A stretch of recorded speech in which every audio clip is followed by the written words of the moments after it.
kind of what led to the downturn was there was a lot of mortgage fraud. There was a lot of people not with a lot of integrity. I've even teared up in the parking lot because I remember one day in that parking lot at lunch making 40 phone calls. I was doing consulting work for Singular Wireless and started literally selling houses on nights and weekends. Success in business is, taking some amount of money and putting it in an account. Don't be afraid to say, hey, gosh, you know what? I'm good at selling real estate. Yeah. I really enjoy this. I just need more clients. Hey, everybody. Welcome to Putting the Real in Real Estate. I'm your host, Art Wood. Of course, you know that if you've been watching. Your favorite mortgage guy on the planet. If you didn't know, just ask me. And I am so excited to welcome my good friend, Weslee Knapp of Keller Knapp Realty. We were just talking, we haven't done this in a while, so welcome. Thank you. Glad to be here. Thank you, Art. Juneteenth. We're recording this on Juneteenth. So what we normally do is we record somewhere around the middle of the month, and then we post it on the 1st and the 15th. But it's nice to actually have a little time off on Juneteenth.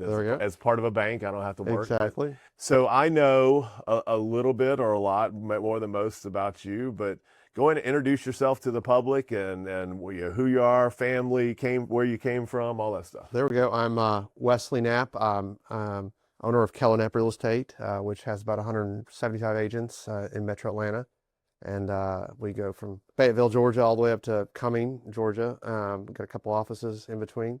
But how I got into real estate is haphazard. I was in engineering. How many engineers? That did not surprise me. I mean, being in real estate, that would be a weird transition, but that doesn't surprise me. You were an engineer. You got it. I went to Georgia Tech. Took that and was working in management consulting, doing supply chain management consulting.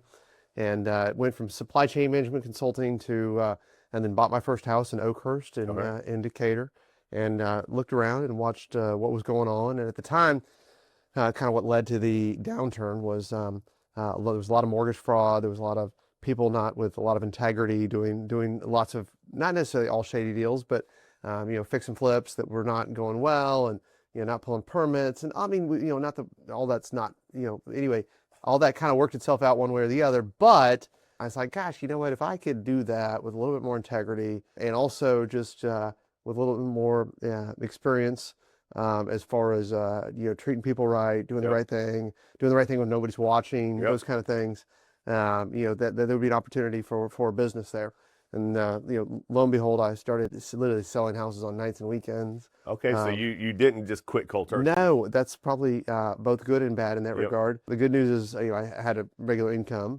And for those people who, who do quit cold turkey, bless your heart, because that's hard. I couldn't imagine doing that. And I've certainly seen people do that. For the people that do it, simultaneously, like myself, that takes a sacrifice too. And in fact, in that regard, I literally I could take you to the building. I was doing consulting work for Singular Wireless, and which doesn't exist anymore, so it's easy to say. And in the building at right there and Camo Brandon actually has an office there, and I'll go there and I'll in fact, I've even teared up in the parking lot. Because I remember one day in that parking lot at lunch making 40 phone calls at lunch. Okay. I mean, it means I had to get them on the phone because, in order to work a full day, I had to make, and in order to, make all those things work, I had to make 40 phone calls, and I'm like praying at the time that somebody picks it up. Yeah. Because it was 5 or 6 hours before they'd pick up again. But yes, no, in my first year of real estate, I worked a full-time job. And I was, in the brokerage. I didn't own the brokerage at the time. With a dear friend of mine, Dale Nitschke, took me on. And you wouldn't know him because he was up in Ball Ground, and when Ball Ground wasn't sexy, 20-some years ago. He was a fraternity brother's father, and so all this stuff was just happenstance. It was, I wasn't this great entrepreneur. I wasn't this person smarter than anybody else. I literally said, hey, listen, a door opened, and I walked through it, and then another door opened, and I walked through it, and then worked my tail off in between. That's the way it happens, and a lot of times when you put in the hard work, doors open. Well, and to some degree, everybody thinks, in this regard, I would tell you, people are like, oh, I bet this doesn't happen to you. No, it happens to me more than you do. Right. That's the thing that people don't realize. If the bigger your volume is, probably so no different than in mortgages. Like if you think, hey, listen, somebody goes around you, or somebody does something and gets your information and takes it to the next guy, or whatever. Somebody, thinks that They're going to use you. They get all your information. They go to their aunt. Whatever version of this that happens, the more, I mean, it happens to me more than the next person because, I own Keller Knapp, and then I also still sell, and then I own lots of property. And so, in this situation, whatever I promise you, whatever you're experiencing out there, if you're watching this, and I don't mean to make myself one better than you in that regard, but like the bigger your sample, if 1% of people do this, then if you have 100 people, 100, Right. then you have one. Yep. If you have 200, you have two. Yep. And maybe for you it's 2 out of 100 instead of 1 out of 100 for me because I'm experienced. I can sniff it out a little bit faster, but it still happens. It still happens. That's right. Yeah. Oh, good and bad. Well, whatever it is, All the good and bad. you hope it's more good than bad. I know. It is amazing because I think at this point I've done it 21 years. And we're similar. And by the way, off topic, I find that my circle all started around the same time. It's interesting where you start forming your circle, and then, I mean, there's financial planner I know, a real estate agent. I know plenty of real estate agents I know. Insurance agent. And I was like, oh man, when did you start? 05. Yeah. I'm like, no, so did I. It's amazing. But well, and in that regard, I mean, you're always going to have your best circle with people who have experienced similar things at the same time, or the guy you can have a beer with, the girl that you like you went to class with in real estate class or mortgage class or whatever it is, like that, your sphere of people that you can identify with and going through life together with will always improve. On the flip side of that, the more life you have, the more you can interrelate with other people. And you have. I'm going to think about that. Is that the older you are, or the more you experience? I guess that more could be experiences. Well, yeah, more experiences. I mean, the more, or there might be the more people you talk to. Yeah. I mean, by default, you'll have more life if you talk to 150 people a day versus 50. The more people you can interrelate yourself with, and by the way, you know what the best skill of selling is, right? Networking, but listening. Okay, listen. Okay. So in those conversations, no different than you said, hey, you said life. All right, I'm going to think about that later. Like, okay, not only I mean, you're hearing me, and then you're going to take about it later. So, Right. if you have multiply this, it's the old, have you read the book Outliers? No. By Malcolm Gladwell. It's a great book. It's pop culture, sociology type stuff. But Malcolm Gladwell says, the 10,000 hour thing, right? Yep. Well, how fast do you get that 10,000 hours? And how many years does it take you to do that? And how many years do you get, like if you work, 3,000 hours a year in real estate, you're going to be better than the person that works 2,000. Yep. If you work 4,000 hours at work, this is not rocket science.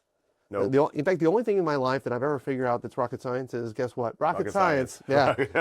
And I dated a girl one time that was a rocket scientist, and even she would joke, yeah, it's not really rocket science. So, but my father-in-law is a rocket scientist. There it is. Yep. Look at that. Yep. That's why you have smart kids. That's exactly right. It was really funny. He's now retired, but they kept him on forever because he was older technology and nobody was learning it. They needed him around. So rocket science. Anyway, one of the reasons that I'm excited to have you here because you bring a different position from hiring agents to mentoring agents. Know a lot of your agents, and they all speak volumes about you. Thank you. From a mentoring standpoint. So, what are some things that you teach, a brand new agent? What's some of the most important things? Well, I mean, I think the hardest part as an agent right now, whether you're new, whether you're experienced, is all the stuff coming at you. I mean, there's so much coming. I mean, the AI, 25 years ago, it was the internet, then it was, there's, technology and there's truth to that. Like if you look at photos of a listing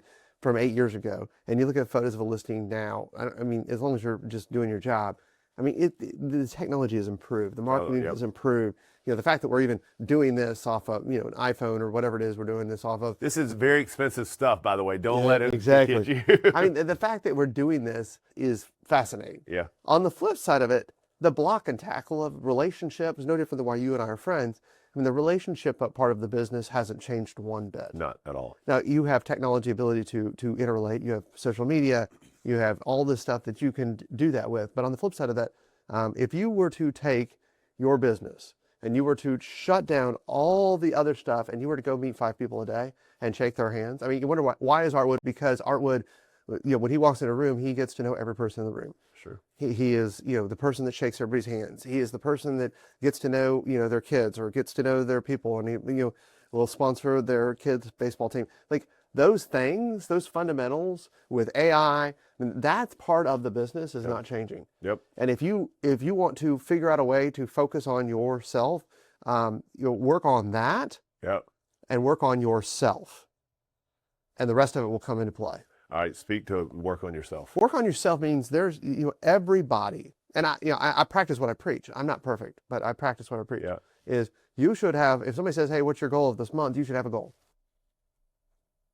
And your goal, you should have a spiritual goal, you should have a physical goal, and you should have a business goal. Yep. I mean, and I'm going to repeat that. You should have a spiritual goal, and I don't care what your faith is, but there should be something that's higher than yourself. Yep. Like and it might be interrelate with other people. Like I'm going to call my best friend, whatever that is. You should have a personal goal, and that is about your physical nature. That means, hey, listen, I'm going to, walk an extra mile every day. I'm going to do something that makes yourself better.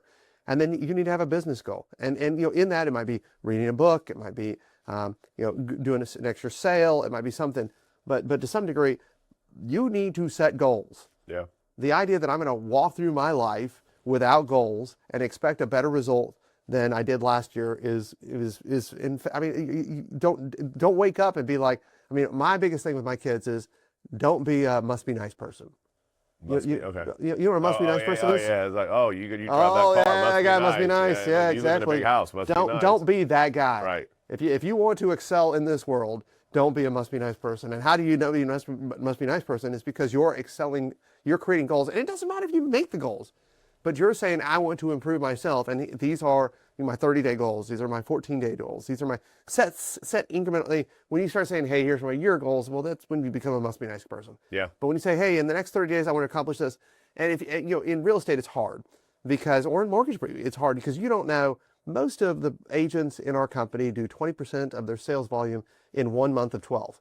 Yeah. And they don't know what month it's going to be. You probably it's going to be second or third quarter, or you kind of know that, but you've got to build up, basically time along the way to say, I've got to allocate these resources to work with my clients. I've got to basically build up my relationship with my wife or my family or my kids. You do a great job of that with your family, but you've got to build up all that because you don't know when that month is. That's right. And that could have been yesterday. Right. For a lot of people because, today's a holiday, so then a bunch of things closed yesterday, right? But in that, you better build up all those relationships so that when that month happens, you're all going. Right. And if all your business is going to come in that month, then you got to financially set yourself up. You got to be self-motivated to have goals throughout the year. Yep. You got to be working on yourself throughout the year. And let's go back to your question about working on yourself. Working on yourself might be reading a book. It might be exercising. It might be, but there should be something that if you go into a conversation, say, tell me what you're working on yourself, you better have an answer to that. Yeah. If the answer is, I don't know, then don't get to the end of the year and wonder why you haven't succeeded. Right. No, I hear you. I think that rest can be a goal. Rest can be a goal. I'm not good at that. I'm trying to get better because it's interesting. I see you not in a different place than I am because for me, I'm already looking at retirement in the near future. I want to get the kids out of college.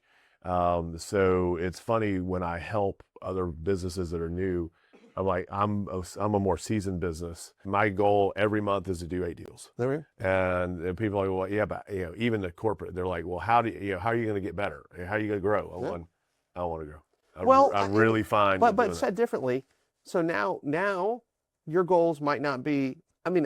I would argue to you that now, and you even said it. So my goal isn't necessarily to do 100 deals a year in 5 years or 7 years or 10 years. Your goal might be, and I'm Christian, and the word retire is not in the Bible. It's not. That's not. That doesn't mean that Christianity is the best thing in the world or anything like that. But I would say, I think it's pretty cool. I do. But so in that regard, though, I do think that the idea that you're going to retire is it, and this is an end. I like what I do. Yeah. I really like mentoring other people. Yeah. So maybe for you, and I'm coaching in this conversation, but maybe it's, hey, listen, I'm going to take on 3 mentees. Hey, listen, guess what? I want to be involved in this person's business. Right. Or hey, listen, as opposed to me promoting myself, now I'm promoting other people. Right. Hey, listen, this, maybe I'm going to work on my faith. Yeah. Yeah, whatever it is in this season, but just because you think that this thing is ending and this other thing's beginning, I know you know enough, you're not going to retire. Shut up. That's what everybody said. I mean, what does retirement look like? Because I mean, part of it is you have too much gifts to give to other people Right. to end in that. Right. Too much. Well, it's funny because I've always kind of said, here's the deal. I said, I'm going to drive Uber. I'm going to teach some tennis lessons. I'm going to be a marshal at a golf course. There we And I'm going to play a couple acoustic gigs. Mine used to be, I want to be the greeter at Walmart. Yes. There's a joke about that. Because I went, well, I don't know about that. Yeah, but I want to give like kid stickers and, you know, but I did, you know, and that was my joke at like 25 when I was like, but I would say to some degree in all those situations, you're still giving. Right. Like Right. in everything that you just said, you're saying, hey, listen, as a person, as a human, here's who I am. I'm going to be a person that gives more than I receive. And then all of a sudden when you receive business from that person, when you receive, you know, them succeeding and you know, when you're high-fiving that person at whatever their Right. success is, you're receiving. And, but if you give more than you receive, good things happen to you. Yeah. Well, we talk about that. We're in a B chapter and they talk about givers gain. Mhm. And every time, you know, somebody, I raise my hand to say, hey, this is why I'm here. And I was like, I didn't really understand it until I had kids. It's better to receive, I mean, to give than receive. And as, you know, as a kid, 21 years old even, I was like, the hell it is. I'd rather give. But then you just get to see the pure joy on people's faces when you're giving. And somebody said, you know, if I referred you a deal or whatever, you're like, man, Art thought enough of me to do that. And I was like, if I can affect somebody like that. Oh, So, well, yeah. And then, well, yeah, now I will say the flaw I've had was, and one of my agents called me out on this, is that I wasn't receiving well. Okay. Which was kind of interesting. And she called me out and she said, you know, you're so selfish that you don't receive. And I was like, you know, I didn't. You talking about receiving praise or? All of it. Yeah, okay. Or gifts. In that situation, Yeah. it was like somebody wanted to pick up the bill at lunch and, hey, listen, we want to do something nice for you. I'm bad at that too. And I was like, it was like, I was like, well, I always pick up the bill. It's fine. Yeah. And they're like, well, we want to do something nice for you. And you're not giving me the opportunity to do something nice for you. And that's selfish of you to not give me that opportunity. And dude, I went home and like almost like teared up because I was like, you know, she called me out and I was like, dude, you are absolutely right. That's crazy. So it's like, when am I supposed to give and when am I supposed to receive is an interesting perspective. Huh. This might end up being an hour and a half podcast. So, all right. So work on yourself. You know, I think that's huge. Because I don't care who you are, you need to work on yourself. Well, and to some degree, but don't, I mean, the message is don't get to the end of your quarter or the end of the year and say, gosh, I can't believe why this didn't happen. Right. Because, I mean, if you don't set goals along the way, and in that regard, I would say, if you're not good at setting your own goals, which is, you know, most people, they'll say, oh, I want to sell this or I want to do this, but they back it in, like, what are the things that get you there? Right, the incremental stuff. Yeah, 100%. So, you know, you should have a personal board. Yeah. And I mean this, I mean, I don't understand why this wasn't taught in school. Like literally, like Coca-Cola has a board, you know, guess what? UPS has a board. Why don't you have a board? I mean, you probably do have a board. Like everybody internally probably has their board. Somebody they can talk to. Yeah, well, yeah, you probably have a spiritual board. Yep. You should have a person that's the yes person. That you should have a person that's the no person. You know, you should have the person that says that's, you know, wiser than you. You should probably have the person that, you know, gives you energy when you're down. You know, it might be your spouse, it might be whatever it is. But every person, and I would sit down if I were you, is write down a 5 to 7 person, and this is your personal board. And in that personal board, I would say that personal board should be the people that you go to set your goals. Yeah. And hey, here's the 7 goals that I had for the next, you know, whatever. And if you don't have that already, then you're missing an opportunity. And it's the funniest thing is I've had people come to me and say, hey, can you be part of my board? I was like, of course. And you know what? That makes me feel special. Yeah. So it's funny, you know, they're like, oh, no, it's going to take time. Look, I was going to give you the time anyway. Right. So, well, what does the time take? Well, it's 30 minutes a quarter. Okay. I can do that. Yeah. You can, no matter how busy you are, you can take 30 minutes. Actually, I would say the other part of it is the greatest gift you can give to other people is to mentor them. Yeah. And I would say mentorship, sorry if I'm getting on my soapbox here, mentorship comes in so many different flavors. Right. I mean, I've been mentored by the janitor. I've been mentored by the guy picking up the garbage. Yep. Like the person that smiles because they're doing a job that's ridiculously difficult, or the person that's arduous, and you see them smile, and I watch them, and I'm like, you know, that person is finding joy picking up garbage. I want to be that person. Yeah. So there was what's this 750 Club in the stadium used Yeah, to I be. remember that.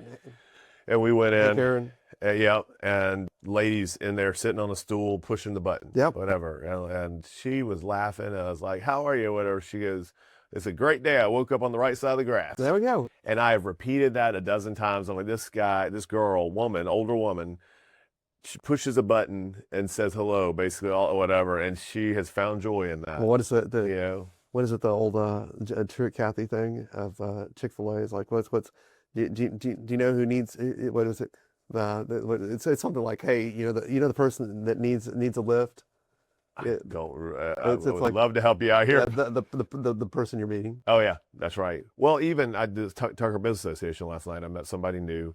She's kind of a retirement job selling Aflac. She is my goal is to make 3 people smile a day. Oh my God. And I was like, well, you just made your boyfriend and me smile. Oh. You know, right? So you're off, and that's true. I'll tell you a funny story. My dad, who passed of prostate cancer, took me to get my my PSA checked. And he said, and so I was doing it every year on my mom's birthday after he passed.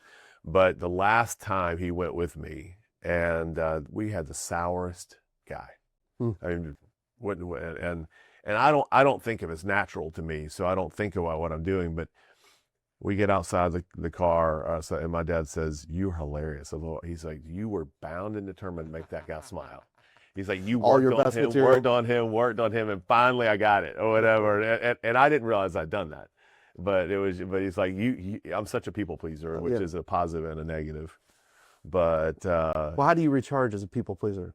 You know, I struggle with that because I've gotten more where I will withdraw some, which is not but my old business partner and I went into Real Estate Connections one time, and I'm like, oh, I don't want to go. And he's like, put on your big girl pants and let's go. So we got there. His energy level did that. Mine went up. Oh, interesting. Yeah. Well, I do think, you know, if you're in any business, I do think that, you know, people think that you and I are extroverts, and therefore that makes business easier. And it's funny. You know, in that regard, people just think, oh, you're an extrovert. You can walk into a party, you can talk to everybody. And it's funny, a lot of the salespeople that I know that are the best salespeople are not extroverts. Yeah, that's true. Because they are more methodical about how they talk to people. They're more intentional about how they go about their day. You were a consultant, for God's sake. Exactly. Well, engineer. Yeah, no, I've spent, 10 hours a day behind an Excel spreadsheet. Which is why I probably needed to get out of that. Right. But people think it comes easy to people like you and me who can talk to people, and like I said, actually I think sometimes the best quality is a forced extrovert. I'm an introvert, and actually a number of the people that the whole thing. I've in coaching, I spend way too much time thinking about personality types now, because I do try to think about what a personality is in going into whatever business they are as part of mentoring them. And the new one is ambivert, which if you ever get a chance to read that, where you like to be an extrovert and introvert mutually. Right. The problem with that person is they can just keep working. Yeah. Because they like their downtime and they like their uptime. Yep. And it's actually hard for them to find a staff person because they like the administrivia just as much as they like being out in front of people. But I would say there is the craziest thing about real estate. If you go to Myers-Briggs scores, if you're an accountant and you look at Myers-Briggs scores, there's probably like 4 of the 16. I am ENTP. I was in ENFP. There we go. I believe that. Yeah. And everybody thinks I'm an ENTJ, and I'm not. I'm a P. Yeah. And I'm J. I can be a J. Yeah. I can but I'm more of a P. So. That was a perceiver, right? Yes. Perceiver versus a judger. So it's interesting. We took this many years ago. The family of my mom, dad, sister, and my sister and I were polar opposites. Really? And my mom and dad were polar opposites. Oh, wow. I took 2 from dad, 2 from mom. That's like Gregor Mendel. And that's pretty cool, actually. I know. It was really neat. We had a very That's tight cool family. that you did as a family, too. Yeah. It was my dad's sister was a psychologist, Yes. so she sat us down to do it, and it was great. It was Well, and part of that, I mean, no different than, DISC or anything like that. Part of that is, and I probably fail at this sometimes, but some of that is like knowing about yourself, and some of those is knowing about how you interrelate with other people. that's right. And know that, your mom is this, or your sister's this, or something. That also means that, guess what? When I say this, they are receiving that. Right.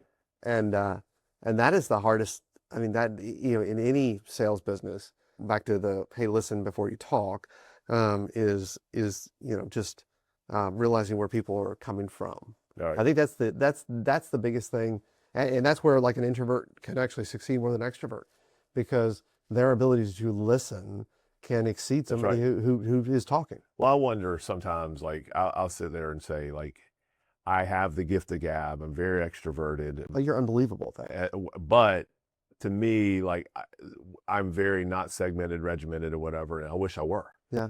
And I think you have the engineers of the world that are so segmented and regimented or whatever. Like, I wish I was more like Art. I wish I could. And it's like, so this ambivert or whatever actually sounds perfect. Well, and to some degree, like, all right, so I'm good at math, right? I've got an engineering degree.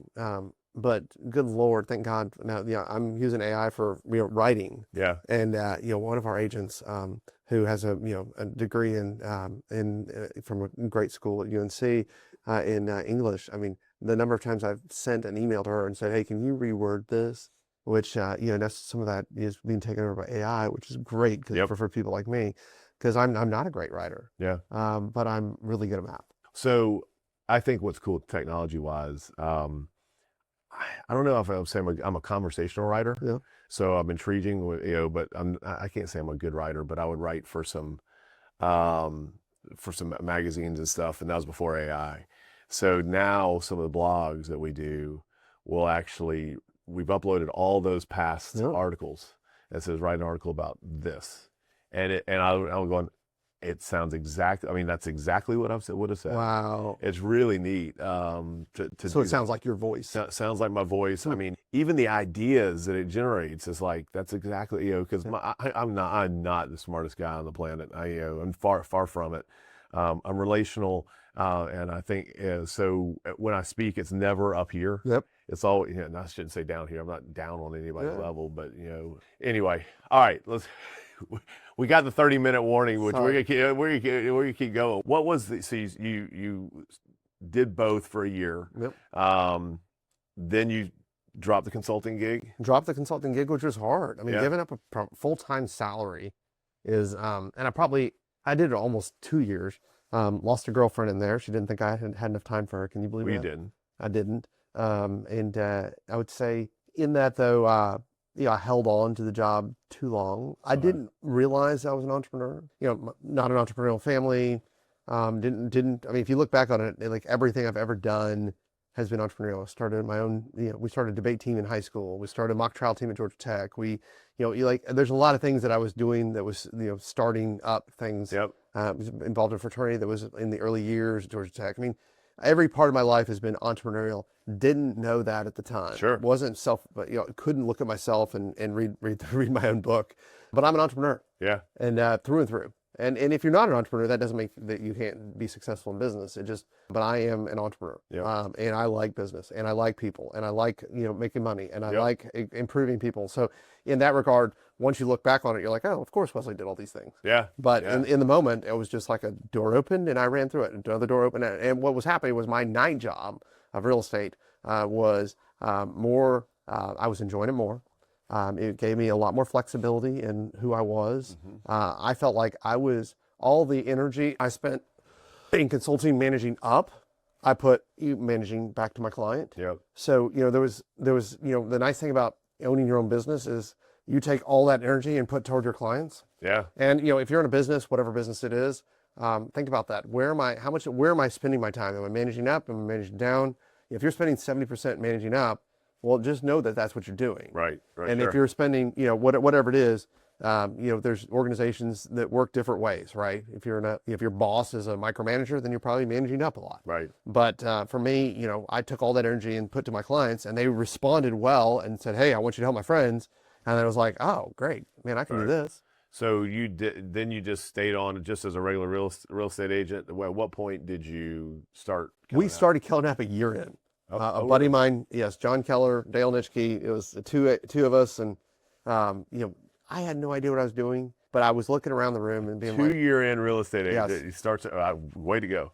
yeah, nobody does this. No, Like I said, I don't think I realized I was an entrepreneur. right. And then we had a broker, we had 2 agents, and then quickly we became 10, and then it was like, oh, we got to train people, and then I started working with them, and then we weren't like a member of the board and all that. We were like we had to figure it all out. Yeah. And I didn't start with another company beforehand.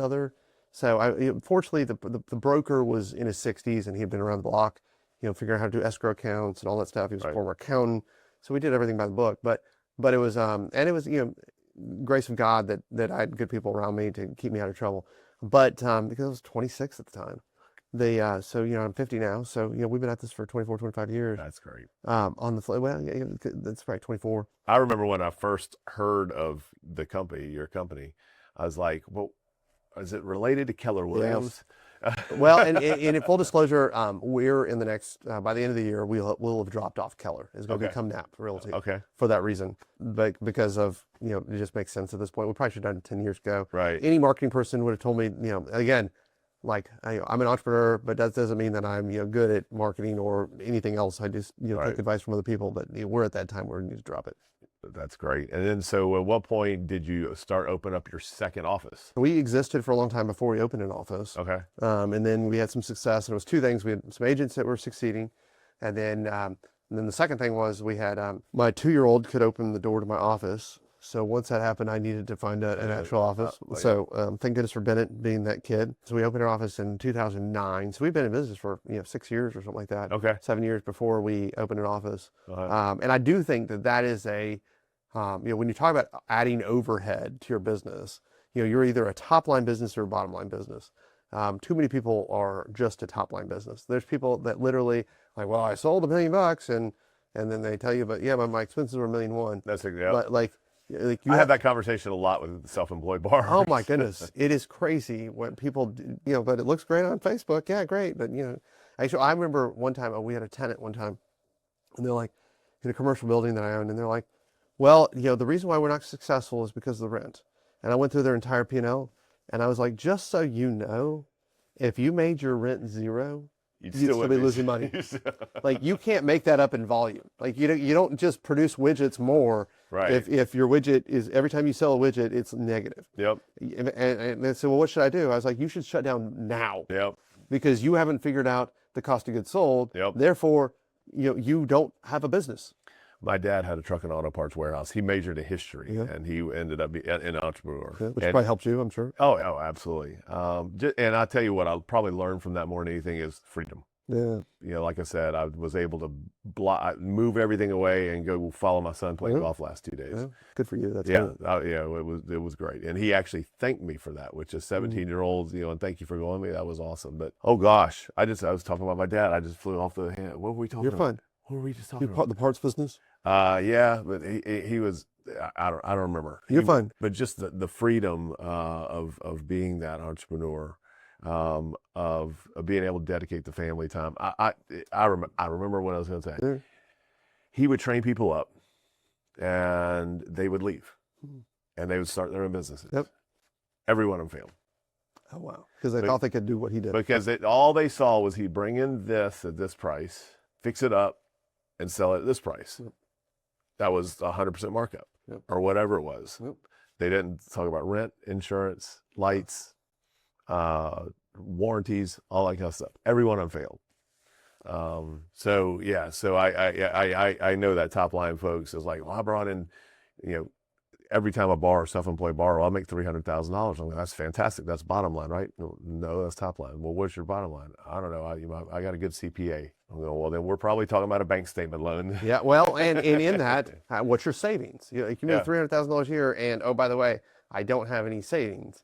Well, I mean, the best thing you can do, especially as you start having success in business, is taking some amount of money and putting it in an account. I mean, of course, you need, I would say take 50%. Yep.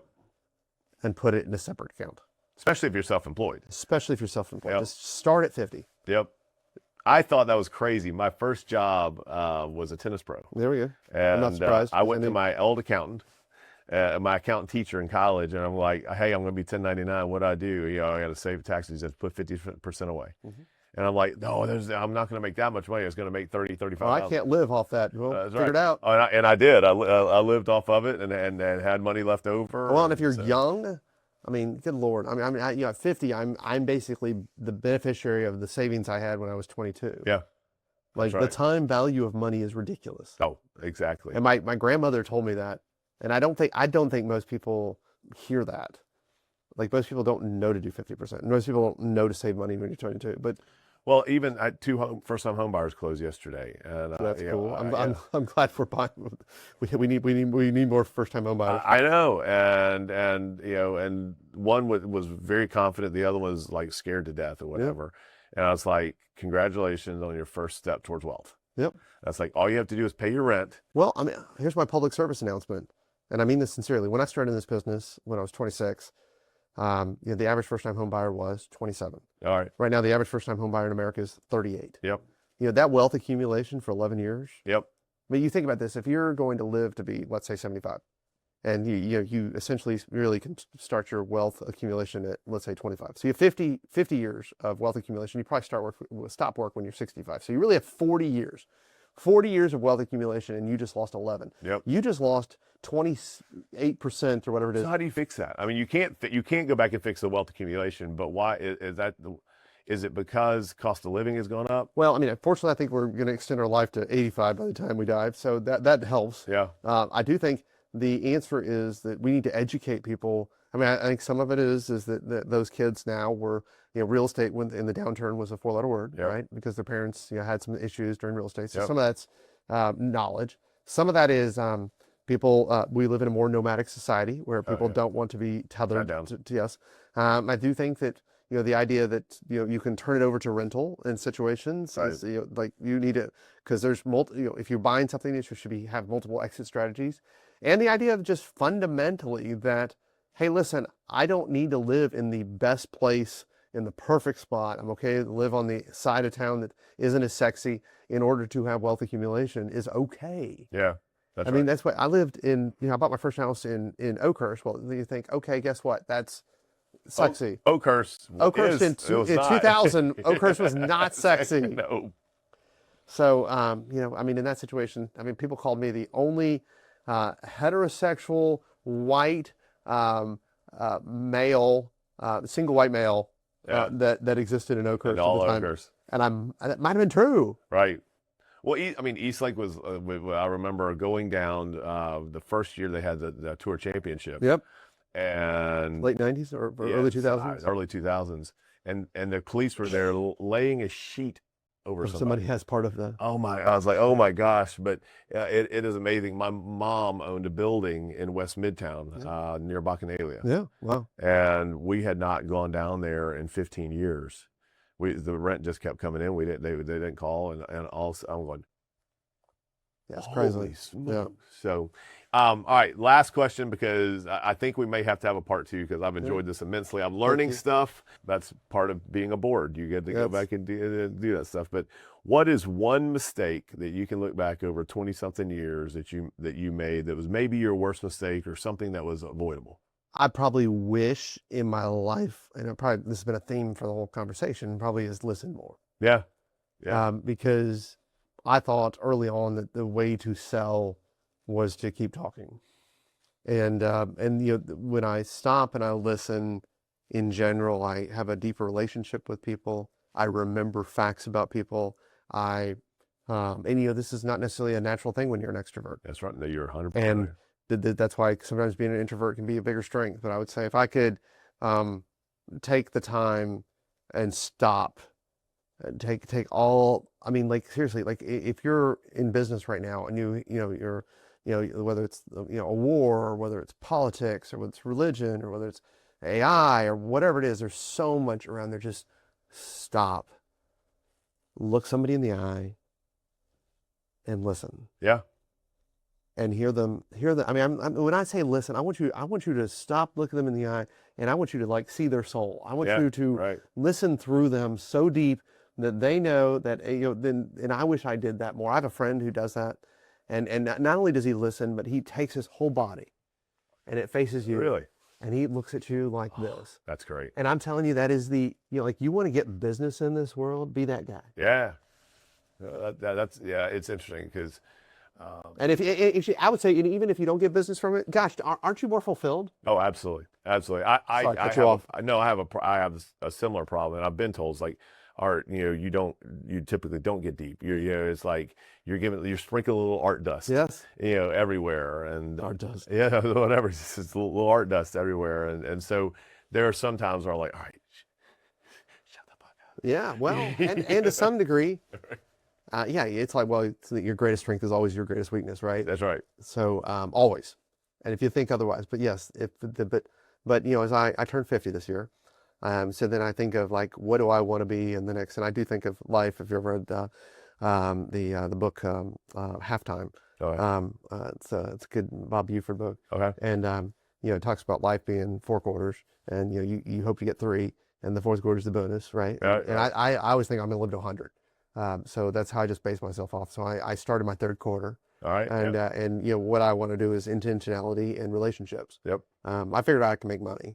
Yeah, that's easy. Yeah. Well, I mean, it's easy because I know how to do it. Right. Because I've figured out the mechanisms to make that happen. Now it's about, what difference can I make? What relationships can I make? How much can I mentor other people? No different than you allow me to be on this podcast. Because when you said, it took me 10 seconds to say yes, because, hopefully, this reaches somebody. And in that regard, I would say the biggest thing of that intentionality is make sure you want to improve your own business, make a relationship with somebody and foster those relationships that you have.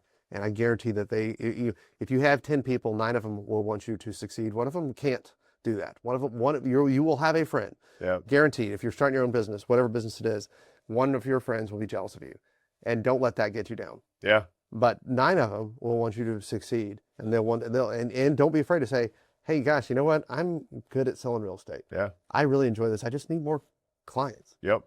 If you could think of anybody in your sphere that might allow me to do what I think I'm really good at, can you help me? Yeah. Who says no? Nobody. Well, 9 of them will say yes, and 1 will say no. I always hated when people would come out of bold, though, and do you know anybody about trying? I get the phone call. I was like, I know, the 17 people that may be doing that, but you're just not the one right now. And it doesn't mean that you're not good at what you do. It means I have other relationships. Right. Well, what I was thinking is in the 3rd quarter of your life, you know how to make money, you know those things, but maybe the 3rd quarter is, when you are intentional, you have more fun doing it. Well, I hope so. More rewarding doing it. Well, I'm just entering my 3rd quarter, so we'll see. We'll see. When was your birthday? May 15th. All right. I'll turn 53, Mm-hmm. and so I'm more experienced in my 3rd There we quarter than you are. That's hilarious. Well, what do you want out of your 3rd quarter? Rest. There we go. I think like I said, I'm not trying to, build a bigger team. I want to do my 8 to 10 loans a month. I mean, actually, this year has actually been a phenomenal year. Blessing. Nice job. And a lot of that is building having the right team around me. I moved from one bank to another, and that's been help. TR on the other side of this camera has been a big help. My processor, my marketing guy, it's just been wonderful. I am not the mentor necessarily that you are. Like, I was never really good at bringing in. It was probably just selfish. And here we go, probably go another 30 minutes. Okay. It was, I think I was with a particular bank, and they're like, hey, you go bring these folks in, you make X amount of money. And I was like, okay, great. It's like, you use some of my time. But then they went back and they cut that to where it's very minimal that I make. And I was like, wait a minute, I can make more money selling my stuff. Well, and to some degree, that's good for you for knowing that, because when I see people open up real estate brokerages on their own, there's probably two things that I'll finish with. One is, people are like, I want to open my brokerage, and I'm like, man, you got to get to like almost 20 agents to make sense of it. Right. Yeah, of course. Because the cost of, back to your dad, the cost of rent, the cost of all that stuff, like, you can probably make more money if you just sell a few more houses. Yep. You can probably make more money if you so good for you for knowing it, saying, here's where I want to be, here's what my goals are. And in my situation, this is my second point, it was probably the greatest thing that ever happened to me And I do believe that this was probably divine intervention because I lost a lot of sleep. Because all of a sudden, here I was, X number of years into, we started our office, and I had an agent who was selling more than me. Yeah. And so all of a sudden, the ego of I'm own the company, and I'm like 30 years old, like I'm like 31 years old, 32 years old maybe, and I'm not experienced in business. I didn't have good mentorship in this capacity, or more, I had mentorships and I had my board, and I wasn't open to talking to them about Yep. this. So maybe I wasn't honest with myself. But here I am in that moment, and all of a sudden there's somebody is doing better than me. Can this company exist if I'm not the number one salesperson? Right.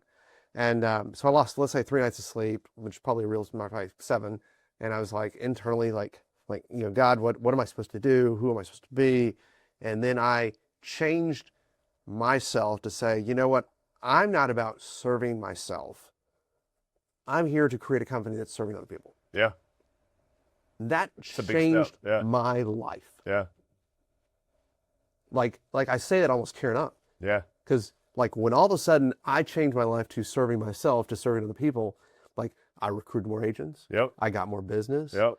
It wasn't about my own ego. It was about all the other egos around me. Yep. Do I have an ego? Probably. But that very moment of my life changed everything, and it became very clear of what my direction was. Yeah. No, that's great. That's awesome. I hope we're going to wrap up because I'm going to run out of data or whatever you can. But thank you so very much. Well, I appreciate it. Yeah, Thank you for the opportunity. I think I learned stuff, and I hope whoever's listening did as well. But it was a pleasure, man. Thank you for joining us on Putting the Real in Real Estate. Thank you again, Weslee Knapp of Keller Knapp Realty, soon to be Knapp Realty. Yeah, there we go. There you go, and we'll see you next time. Take care. Thank you.